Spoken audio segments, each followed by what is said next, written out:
그 Sacred Pathway라는 거는 이제 보니까 이제 영성이라는 것을 공부하시는 분들이 각각의 사람들이 어떻게 하나님과 연결하고자 하는가를 다양하게 연구해서 때로는 우리가 어떤 그 교단이나 교회 또는 뭐 어떤 그 기독교 그룹의 특정한 방법을 가장 이렇게 강조하는 경향들이 모두에게 사실은 있습니다.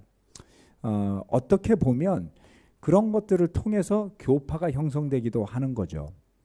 그런데 그런 것과 무관하게 누구든지 하나님을 믿고 또 예수님을 믿고 전하고 따르고자 하는 사람들이라면 하나님께서 창조해 주신 모습 그 가운데서 가장 베스트하게 하나님과 연결되는 길들을 찾아갈 것이다 라는 것이죠. 어떤 한 가지의 방법이 아니라. 그래서 그러한 것들을 우리가 삶에서 적용할 수 있다면 굉장히 영성이 더 깊어질 뿐만 아니라 본인이 왜 어떤 것에서는 더 깊게 연결되는 것 같고 또 다른 것에서는 그만큼 감흥이 없는지를 알게 됨으로써 영적인 어떤 그 정체된 그 권태기 같은 것들을 좀 뛰어넘을 수 있는 그런 지혜가 담긴 내용들이었습니다. 그래서 그러한 자신에게 맞는 뭐 그것은 이제 Sacred Pathway라는 것이 이제 거룩한 뭐 오솔길 또는 성스러운 오솔길이라는 건데 이렇게 혼자 가잖아요. 길이 좁으니까 그런 길은 막 한꺼번에 이렇게 못 가잖아요. 그래서 오롯이 하나님과 더불어 이렇게 걸어가는 나만의 어떤 거룩한 길이라고나 할까 그런 것을 이제 목요일 저녁에 싱글들한테 레슨을 했었었고요. 굉장히 저도 공감되는 부분이 많았습니다. 특히 잠깐만 이걸 보여주면서 할게요. 더 뒤로 가봅시다.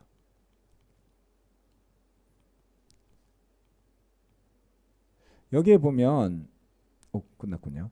여기 보면 지금 이제 자연, 지성, 의식, 금욕주의, 봉사자, 명상, 행동주의, 감각 이렇게 이제 8개 또는 뭐 하나를 더 하면 9개 이렇게 좀 나눠 가지고 우리가 어떻게 하나님과 연결되는가라는 것을 이제 목요일 저녁에 좀 디테일하게 설명을 했거든요. 근데 이거는 마치 뭐하고 같냐면 우리가 흔히들 IQ 테스트라는 거를 옛날에 하잖아요. 그럼 IQ 테스트를 하면 이제 종합 점수가 나오는데 그게 대체로 이제 간단한 테스트들인데 수리력, 뭐 언어, 논리, 그 다음에 뭐 도형, 공간 지각력 이렇게 해서 한 4가지 정도만 테스트를 하는 거거든요. 아마 여러분도 다 해보셨죠. 그래서 그 IQ 테스트라는 것은 뭐 학교의 수업을 따라가기 위한 테스트일 뿐이지 그것이 그 사람의 뛰어난 모든 것을 측정하는 건 아닌데 꽤 오랫동안 우리는 이제 그것을 기준으로 삼고 나는 똑똑하다, 뭐 그렇지 않다 이런 측정들을 자꾸 하려고 그랬겠죠. 근데 70년대 미국에 이제 그 어느 학자가 이름이 아마 가드너였던 것 같은데요. 이 사람이 그 멀티플 인텔리전스 다중지능이라는 이론을 갖고 나옵니다. 다중지능이라는 건 뭐냐면 이런 수리력 이런 게 아니라 뭐 대인 친화력 이런 거예요.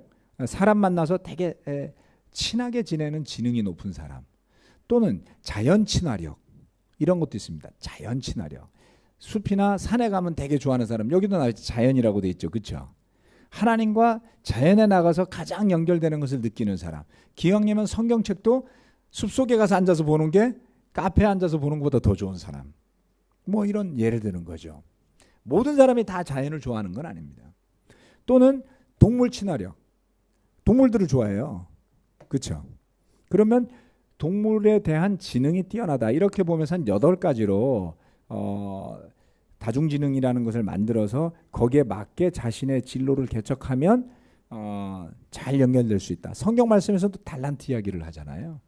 그래서 저는 사실 그러한 것들을 알고는 있었지만 그것을 이렇게 구분을 해서 또 사실은 어떻게 보면 우리가 뒤에 나와 있는 이런 다양한 나름의 방법들을 통해서 이미 하나님과 연결되는 나름의 장점을 가지고 살고 있어요. 그런데 그것을 확실하게 딱 구분해서 보여줌으로써 보다 더 다양하게 우리가 하나님과 연결되는 하나님과 함께하는 말씀 또 묵상 기도와 같은 그런 영적인 삶을 아주 풍요롭게 즐길 수 있는 그러한 것을 구체화해서 보여줬다라는 측면에서는 굉장히 신선하고 그리고 또 도움이 된다라는 생각이 들었습니다. 뭐 저는 저 개인적으로도 아주 좋았어요. 저도 이 중에 좋아하는 거 여러 가지가 있거든요. 네, 그래서 이렇게 하나씩 그 가지수를 늘려가는 재미도 있겠다라는 생각을 해보게 됩니다. 그래서 한번 그날 목요일 저녁 자매들 레슨을 우리 결혼부 형제 자매들도 한 번씩 보시면 도움이 되리라 생각하고요.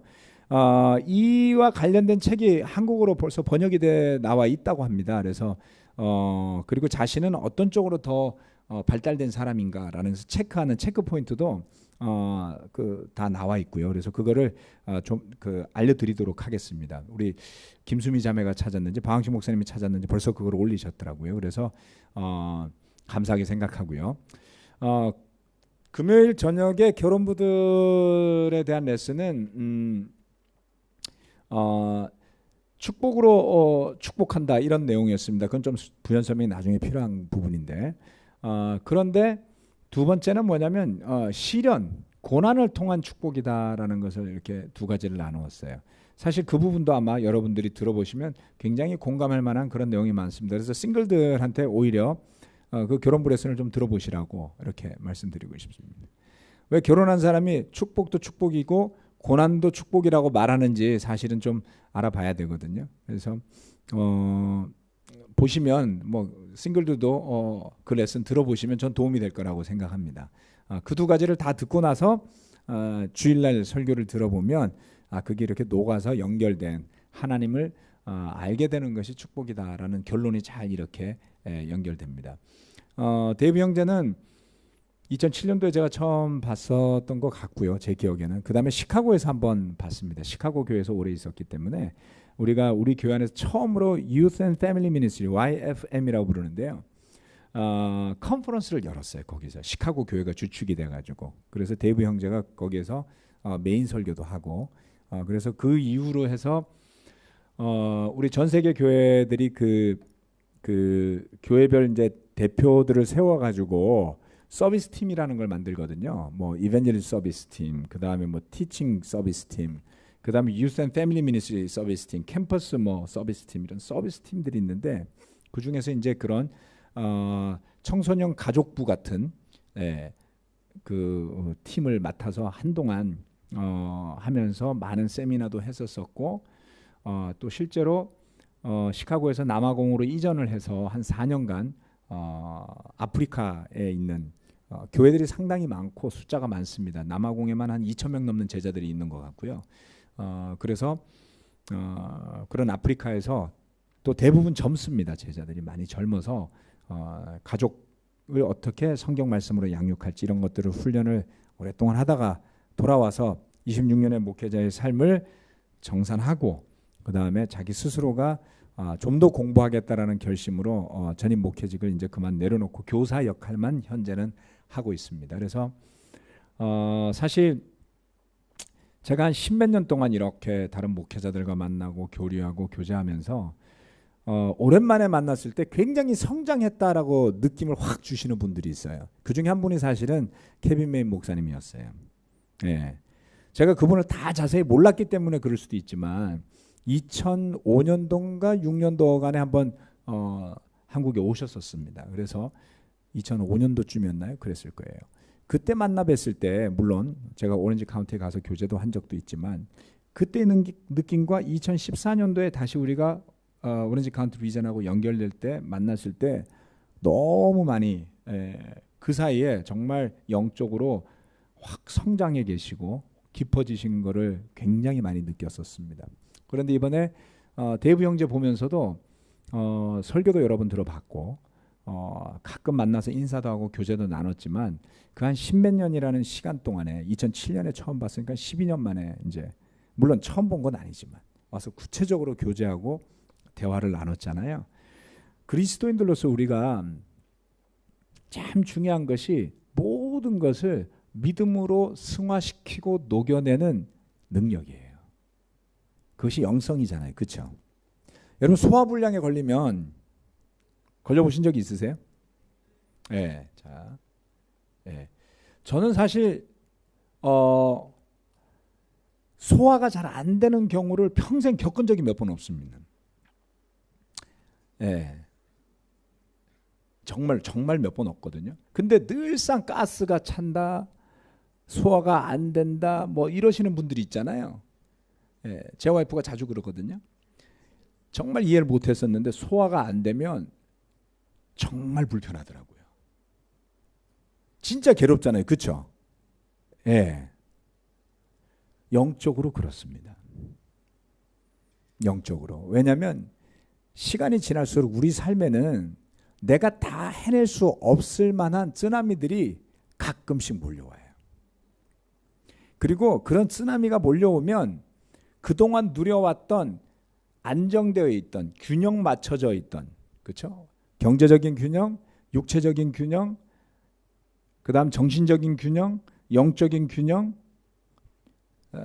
이러한 균형들이 맞춰져 있던 것이 흔들리기 시작하죠. 예를 들면 갑자기 직장이 없어졌어요. 경제적인 균형이 흔들리잖아요. 또는 건강이 갑자기 안 좋아졌어요. 너무나 당연하게 누려왔던 게 흔들리잖아요. 또는 관계에 문제가 생긴 거나 뭔가 하나가 흔들릴 때 그거를 중심을 지탱해주는 진정한 축이 뭐겠느냐라는 것이죠. 그것이 바로 하나님과 연결된 우리의 신앙이요, 믿음이요, 영성 아니겠습니까? 결국 그렇죠. 정말 어려울 때 돈이 그것을 해결해 줄 수 있다? 약간은 도움이 돼요. 절대적으로 해결해내지 못합니다. 즉 경제력은 진정한 어려움에 부딪혔을 때 그것을 승화시켜낼 능력은 없어요. 그렇지 않나요? 여러분의 건강이 정말 삶에서 어딘가에 부딪혔을 때 그것을 승화시켜낼 수 있을까요? 성경 말씀에 의해서 육체의 훈련은 약간의 도움이 될 뿐이라고요. 그러나 경건은 모든 것에 유익하다 그랬어요.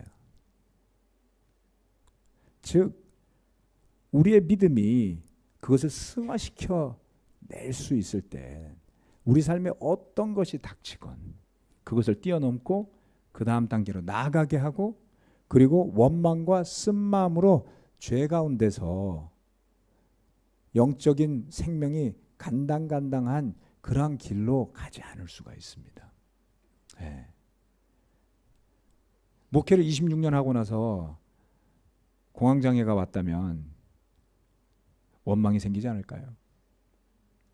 네. 그런데 교제 나누면서 어떠한 곳에서도 그러한 흔적을 찾을 수가 없었습니다. 왜요? 소화해내고 승화해내고 그리고 제가 보기에는 아직도 해결해 나가고 있는 와중이에요.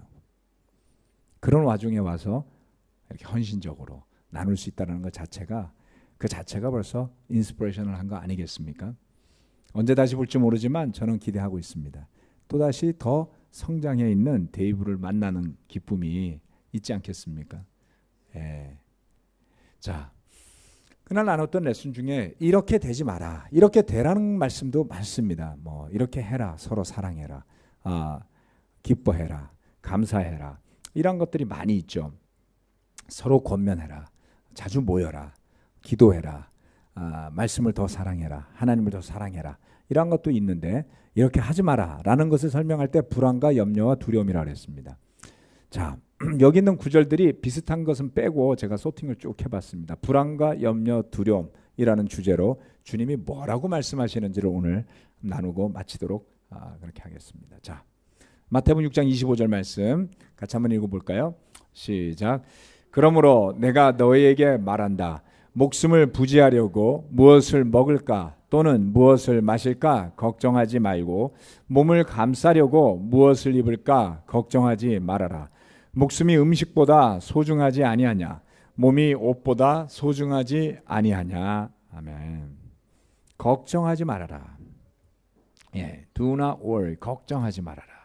또 그 다음 말씀 31절 34절 말씀 같이 한번 읽어볼까요? 시작. 그러므로 무엇을 먹을까, 무엇을 마실까, 무엇을 입을까 하고 걱정하지 말아라. 그러므로 내일 일을 걱정하지 말아라. 내일 걱정은 내일이 맡아서 할 것이다. 아멘. 여러분 이 경험 있지 않나요? 예.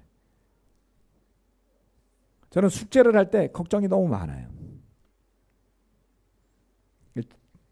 언제 다 하지? 빨리 해야 되는데 방학 내내 놀고 마지막 3일 동안 숙제를 하는 거예요. 그런데 늘 놀면서 머리가 묵직해요. 걱정 때문에. 제자가 되기 전에 일 때문에 걱정, 내야 될 보고서 때문에 걱정, 뭐 하여튼 다 걱정 덩어리였거든요. 근데 이 말씀이 내일 걱정은 내일이 맡아서 한다 그러니 걱정이 내일이 아니다라는 생각이 들었어요. 진짜로. 예. 그래서 굉장히 보고서도 쉽게 써내고 뭐든 쉽게 염려하지 말고 내일 되면 내일이 그 걱정을 대신해 준다 그랬으니까 제자 되고 나서 정말 자유로웠던 게 정말 이 느낌이었습니다. 그런데 사람을 구하고 사람을 돕는 일은 또 그렇게 안 되더라고요. 제자로서 이게 또 걱정이에요. 설교가 또 걱정이에요. 그거를 극복하는 데는 오랜 시간이 걸렸습니다. 그런데 이것도 내일 설교는 내일이 맡아서 해주더라고요. 제가 정말 목회 처음 하면서 한 2년 동안은요 잠을 편하게 잔 적이 없었어요. 땅을 파면 시간이 지나면 파놓은 구덩이가 보이잖아요. 설교 준비는 얼마나 많은 시간을 준비하건 얼마나 많은 고민을 하건 흔적이 없어요. 정말 어렵습니다. 그렇다고 아무것도 안 하면 진짜 아무것도 안 돼요. 어떻게 하란 말입니까? 믿음 없으면 죽습니다. 네. 자, 그 다음 말씀 마가복음 13장 11절과 마태복음 14장 27절 말씀 같이 한번 읽어볼까요? 시작. 사람들이 너희를 끌고 가서 넘겨줄 때 너희는 무슨 말을 할까 하고 미리 걱정하지 말아라.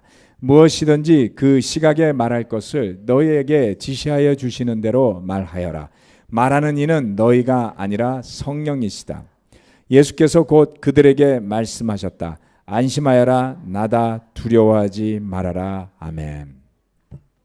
마태복음 13장 말씀은 마지막 날에 대한 이야기를 예수님이 하실 때 나온 거고요. 14장 27절 말씀은 호수 위를 걸어서 오시는 예수님을 보고 제자들이 유령인 줄 알았어요. 그래서 두려워했죠. 그때 주님께서 두려워하지 마라. 폭풍을 보고도 두려웠고 그리고 그 위를 걸어오시는 예수님을 보고도 놀랐던 제자들이었습니다. 이 마가복음 13장 11절 말씀처럼 사도들은 정말 끌려갔을 때 성령님의 가르쳐 주심을 통해서 훌륭하게 담대하게 답변하는 것을 볼 수 있습니다. 이것은 언변이 뛰어나다라는 것이 아니라 우리가 때로는 힘든 대화들도 있어요. 어려운 대화들도 있어요. 그럴 때 여러분이 머리를 쓰시려고 할 것이냐 아니면 하나님의 의지에서 성령님의 이끌리심을 받아 영적인 사람으로서 대화하려고 할 것이냐. 이것이 아주 중요해지는 때가 여러분의 삶에 반드시 다가올 겁니다. 또는 이미 여러분이 겪어왔는지도 모르겠어요. 자, 두려워하지 말라는 좀 더 말씀을 보고 나누도록 하겠습니다. 자, 마태복음 28장 5절 말씀, 28장 10절 말씀, 누가복음 1장 13절 말씀인데요. 여기 조금 구분되는 게 마태복음 28장 10절과 그 뒤에 구절들을 조금 구분해서 보도록 하겠습니다. 먼저 두 구절 먼저 읽도록 하겠습니다. 마태복음 28장 5절, 28장 10절 시작. 천사가 여자들에게 말하였다. 두려워하지 말아라. 나는 너희가 십자가에 달리신 예수를 찾는 줄 안다. 그때 예수께서 그 여자들에게 말씀하셨다. 무서워하지 말아라. 가서 나의 형제들에게 갈릴리로 가라고 전하여라. 그러면 거기에서 그들이 나를 만날 것이다. 아멘. 두려워할 때요. 네. 부활하신 예수님, 십자가에 못 박히신 예수님, 그분을 따르던 사람들이 가장 절망스러워했고 가장 두려워했고 그것이 어떻게 결론 날지를 알지 못하는 두려움 속에 있을 때 주님이 그들에게 말씀하셨어요. 자, 그다음 누가복음 1장 13절부터 뒤로 누가복음이 나오거든요. 이걸 1장 13절 먼저 읽겠습니다. 시작. 천사가 그에게 말하였다. 사가랴야, 두려워하지 말아라. 내 간구를 주님께서 들어주셨다. 내 아내 엘리사벳이 너에게 아들을 낳아줄 것이니 그 이름을 요한이라고 하여라. 아멘. 자, 그 다음 1장 30절 5장 10절 말씀도 함께 보도록 하겠습니다. 시작. 천사가 마리아에게 말하였다. 두려워하지 말아라. 마리아야, 그대는 하나님의 은혜를 입었다. 그때 예수께서 그 여자들에게 말씀하셨다.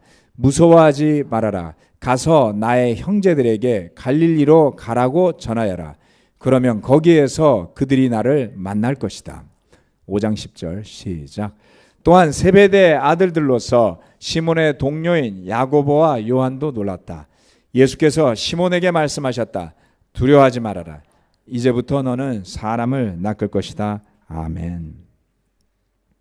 조금 전에 봤던 누가복음 1장 30절 말씀, 그 앞에 1장 13절 말씀, 그리고 지금 1장 30절 말씀, 마태복음 28장 10절 말씀, 누가복음 5장 10절 말씀은 무엇을 두려워하지 말라는 것을 이야기하나요?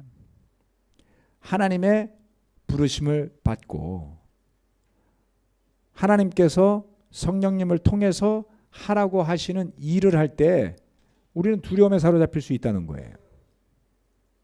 사가랴가 그랬죠? 마리아가 그랬죠? 네. 그리고 베드로와 야고보와 요한, 베드로의 동생인 안드레도 그랬죠. 때때로 주님께서 우리를 들어서 사용하시고자 하실 때 우리에게 무엇인가를 맡기시면서 가서 하라고 하실 때 철이 없으면 그냥 좋은 줄 알아요. 근데 조금 철들면요, 그게 그렇게 부담이 될 수가 없어요. 왜요? 아니까요. 또는 모르니까요. 뭘 모르냐고요? 어떻게 될지 알 수 없어서 두려운 것이죠. 아는 것은 뭡니까? 그 길이 고난의 길임을 알기 때문에 두려워하는 것이죠. 주님께서 저와 여러분들을 여전히, 우리는 열심히 세상에서 먹고 사는 것 같지만 저와 여러분이 하나님의 자녀로 부르심을 받았다면 분명 삶의 어느 부분에서는 부르심을 받은 일을 하셔야 하고 있을 겁니다. 그럴 때에 두려움이 있지 않겠습니까? 예. 만약 여러분의 머릿속에 세상에 먹고 사는 걱정만 가득 차서 정신을 차리지 못하겠다라고 생각하시면 이 걱정까지는 안 하셔도 돼요. 그런데 믿음 가운데 살고자 뭔가를 추구하고 있다면 이 걱정을 하실 때가 반드시 올 겁니다. 어떻게 하시겠습니까? 이 부르심은 목사들에게만 있는 걸까요? 그렇지 않습니다. 예수님의 제자로 부르심을 받는 모든 사람들에게 해당되는 것이라고 저는 믿습니다. 그래서 우리 모두는 각각에게 주어진 여건과 상황과 조건 하에서 훌륭하게 믿음으로 그 레이스, 그 경주를 마무리 지어야 할 책임들이 있고 그 임무를 주님으로부터 받은 것이죠. 남편이라면 남편으로서 역할과 경주를 다해야 하고요. 아내라면 아내로서 역할과 그 경주를 다해야 하고요. 부모라면 부모로서, 자녀라면 자녀로서, 또는 어떤 주님의 뜻 가운데 싱글이라면 여전히 싱글로서 그 부르심에 응답하며 가야 하는 길이 여러분에게 남아있지 않겠습니까? 두려울 때 이 말씀들을 기억하시고 한번 누가복음 1장 30절을 펼쳐보시고 1장 13절을 펼쳐보시고 그리고 주님께 기도하면서 그 길을 한번 걸어가 보시기를 권해드리고 싶습니다. 한 주 동안 아주 풍성했고 감사한 시간이었습니다. 여러 가지 뭐 행사로 바쁜 일들도 있었지만 주님께서 풍성하게 저는 그 같이 설교를 통역하면서 우리의 기도가 응답을 받았구나라고 느꼈습니다. 제가 하자 그랬잖아요. 그래서 알려줬죠. 데이브가 왔을 때 우리가 기도하고 있었다. 뭔 기도를 했냐고. 당신이 지금까지 했던 레슨 중에 최고의 레슨을 할 수 있기를 우리가 기도했었다. 소화가 안 된대요. 부담을 제가 팍팍 줬습니다. 그런데 정말 듣고 보니 많은 설교들이 있었지만 지금까지 최고의 설교들이었다라고 저는 믿습니다. 기도하고 마치겠습니다.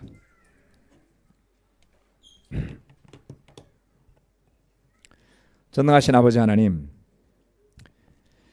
우리 마음에는 기쁨도 있고 사랑도 있고 인내도 있고 그러나 불쑥불쑥 고개를 드는 불안과 두려움, 때로는 심해지면 공포도 우리 가운데 있습니다. 나의 소중한 것을 빼앗기지는 않을까. 내 뜻대로 하고 싶은데 그렇게 되지 않지 않을까. 주님, 때로는 주님께서 가라고 하시는 그 길로 가는 것이 너무나 두렵고 불안해서 용기를 내기 어려울 때도 있습니다. 그러나 주님께서 모세에게 그렇게 하셨듯이, 또 주님께서 제자들에게 그렇게 하셨듯이, 또 죄수로 그 죄수 호송선을 타고 가는 바울에게 그러하셨듯이 두려워하지 말라고 저에게 말씀해 주실 때마다 삶의 고비의 순간에 우리가 믿음을 의지해서 영성을 통해 하나님의 도우심으로 그 고비를 뛰어넘어가게 되곤 합니다. 혹시 우리 가운데 삶의 여정 속에 만난 시련과 고난의 파고를 넘어야 하는 형제나 자매들이 있다면 주님께서 그들을 기억하시고 성령님을 통해 그들에게 두려워하지 말라, 내가 너와 함께하고 있다라고 말씀하여 주시길 간절히 기도드립니다. 또는 우리 가운데 정말 뜨거운 마음 속에서 열정과 에너지로 가득 찬 분들이 있다면 그러한 것으로 주님의 영광을 드러내며 세상을 향해 힘차게 나아갈 수 있도록 또한 그 길을 열어주시길 간절히 기도합니다. 내일부터 주일까지 또 우리 한국의 그리스도의 교회 자녀들인 팀들을 위한 특별한 수련회가 준비되고 있습니다. 역대 가장 큰 규모로 준비되어지고 있고 많은 분들이 금식하며 기도했고 우리 자녀들이 하나님의 사랑을 느끼고 또 믿음의 실마리를 찾아가는 그러한 캠프가 될 수 있도록 캠프의 시작과 끝까지 주님께서 지켜보아 주시길 간절히 기도합니다. 주님께 감사드리며 예수 그리스도의 이름으로 기도합니다. 아멘. 마치겠습니다.